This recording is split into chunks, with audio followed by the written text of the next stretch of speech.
Saya minum Elmen Advance Group, tinggi protein dengan HMB untuk cegah penyusutan otot. Timnas Indonesia U20 mencoret 2 pemainnya saat mengikuti turnamen Mandiri Challenge U20 Series yang digelar di Sidoarjo. Dari 30 pemain kini hanya ada 28 pemain yang akan diturunkan di mini turnamen U20. Timnas Indonesia U20 kembali mencoret pemainnya sebagai persiapan di Piala Asia U20 Tiongkok bulan depan. Ada 2 pemain yang dikembalikan ke klubnya. Mereka adalah Ferre Murari dari Bayangkara FC dan Vigo Denis, pemain PSIM Yogyakarta. Menghadapi mini turnamen Mandiri U20 Challenge Series di Sidoarjo, skuad Timnas Garuda Muda berkekuatan 28 pemain. Di mini turnamen yang digelar 24 hingga 30 Januari, Timnas Indonesia U20 akan bertemu dengan Yordania, India, dan Suriah.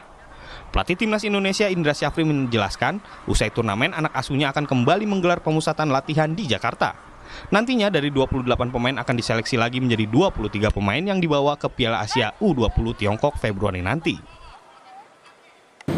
Mau nggak mau secara perlahan kita harus mencoret para pemain. Dan kita coret para pemain yang secara adalah benar-benar yang kita berdiskusi untuk mencoret 2 pemain aja hampir 3 kali. Kita lihat semua data, kita lihat semua penampilannya, kita lihat masukan dari psikolog, masukan dari pelatih fisik, pelatih taktikal, dan baru saya putuskan. 2 pemain langganan Timnas Indonesia U20, Muhammad Kaviatur dan Jidabin, terpaksa gagal bergabung karena mengalami cedera. Bahkan Kaviatur harus absen 6 bulan akibat cedera paha. Mahendra Triginanjar, Kompas TV Surabaya, Jawa Timur.